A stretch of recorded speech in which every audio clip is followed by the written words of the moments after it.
মাহফুজ ভাইয়া, হুম। ছোট বড় সবার প্রিয় গানটা গাও তুই যে আমার মতো এত সুখী। এটা খুব সুন্দর। চারিদিকে নিরাশার বালুচর, কি আশায় বেঁধেছি এ খেলা ঘর, স্বপ্ন ভেঙে দিতে এলো ঝড়। ও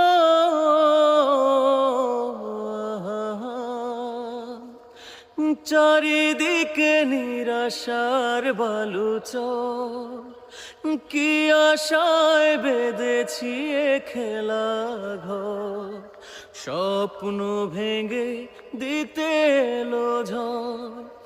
কেন মমতার টানে কেঁদে মরে, বেদনার কথা এখন